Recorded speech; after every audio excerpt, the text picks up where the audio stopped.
Ya en este punto tenemos la representación de la curva compuesta caliente y la representación de la curva compuesta fría. Pero ¿qué vamos a hacer con estas representaciones? ¿Cómo interpretamos cuando pongamos las dos representaciones en el plano cartesiano? Vamos a hacer lo siguiente. Nosotros vamos a tener diferentes escenarios. Este podría ser uno de los escenarios.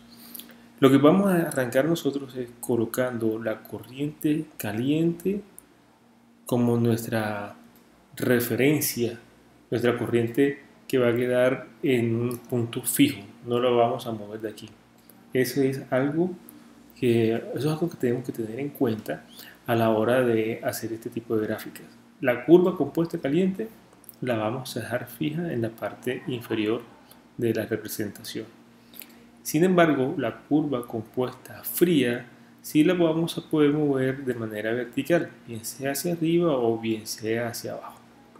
Aquí tenemos que tener en cuenta que la temperatura de supply, vamos a colocar aquí esta línea aquí así, la temperatura de supply y la temperatura de target de la corriente fría,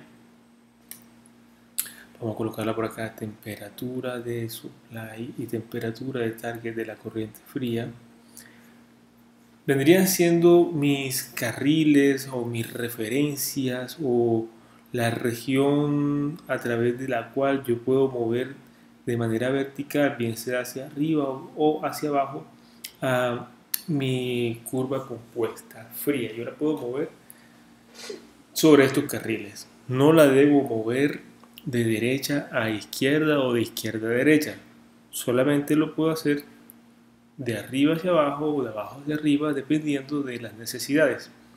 Ahora, si yo la pongo muy arriba, como en este caso, nos fijamos que no existe transferencia de calor de las corrientes calientes hacia las corrientes frías. Fíjense que si la corriente compuesta fría estuviese más abajo, yo podría transferirle calor de las corrientes calientes a las corrientes frías. ¿Cómo sé que la transferencia de calor se daría en esa situación? Porque recuerden que mi eje horizontal representa la temperatura. En este caso, si estoy en esta zona por acá, tengo una temperatura mayor que si me estoy moviendo en una zona por acá. Por lo tanto, en esta situación yo no tengo ninguna corriente fría que me reciba la energía proveniente de estas corrientes calientes que están acá. Pero esa situación puede cambiar como se mostrará en la siguiente gráfica. Ya en esta gráfica sí tenemos nosotros una posibilidad de transferencia de calor de las corrientes calientes hacia las corrientes frías. ¿Cómo me doy cuenta de esa posibilidad? Por esta región que voy a dibujar acá. Miren esta región de aquí donde se superponen las corrientes frías y calientes, puedo dar energía proveniente de las corrientes calientes hacia las corrientes frías, porque se cumplen los dos criterios. Por una parte, las corrientes calientes tienen una cantidad de energía que entregar y las corrientes frías tienen una cantidad de energía que pueden recibir, y por otra parte coinciden de manera apropiada las temperaturas, es decir, las temperaturas de las corrientes calientes son en efecto mayor o mayores que las temperaturas de las corrientes frías y por lo tanto la diferencia de temperatura es apropiada, temperaturas de las corrientes calientes mayores que las temperaturas de las corrientes frías, las cuales serían menores. Esta región de aquí me daría entonces cuál sería la cantidad de calor que se podría integrar entre las corrientes calientes y frías del proceso.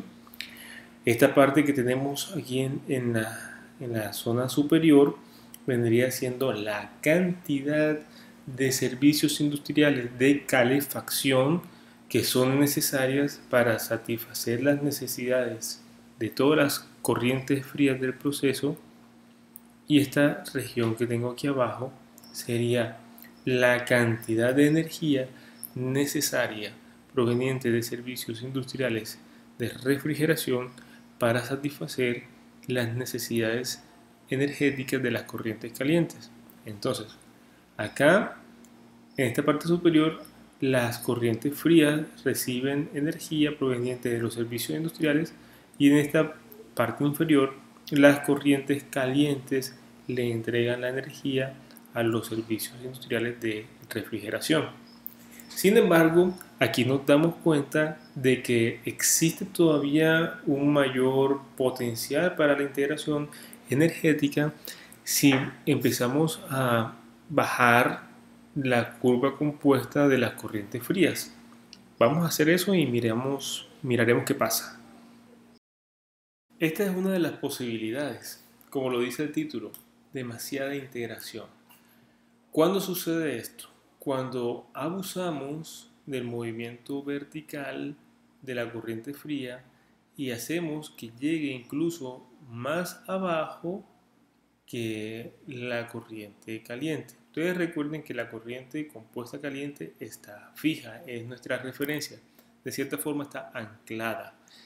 Entonces, cuando mi corriente fría yo la empiezo a bajar, si yo permito que la corriente fría llegue más abajo que la corriente caliente, vamos a tener lo que se llama una región de no factibilidad. ¿Qué sucedería? En esta región que está aquí punteada, vamos a tener nosotros que la temperatura de las corrientes frías van a ser mayores que las temperaturas de las corrientes calientes. Entonces, ¿qué se va a presentar? Una transferencia de calor de las corrientes frías hacia las corrientes calientes.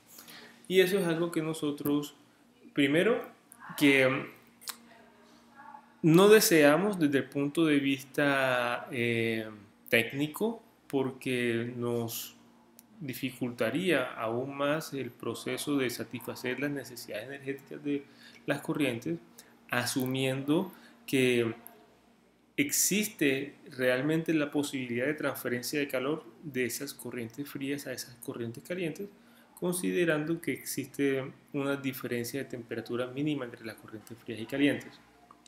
Y por otra parte, esta región también tiene unas limitaciones termodinámicas. Pues la segunda ley de la termodinámica nos va a dar a nosotros un marco de referencia para saber a partir de qué corrientes de proceso se puede transferir calor a las otras, siempre cumpliendo con el criterio de que debe existir una diferencia de temperatura tal que se transfiere calor de las más altas temperaturas hacia las más bajas temperaturas. Entonces, en este caso, recuerden que a pesar de que la corriente fría esté a mayor temperatura que la corriente caliente en este gráfico, en la realidad podría ser que todavía no suceda eso porque existe una diferencia de temperatura delta T entre las corrientes frías y las corrientes calientes. En esta imagen tenemos un diagrama pinch térmico en el que la curva compuesta fría apenas toca a la curva compuesta caliente.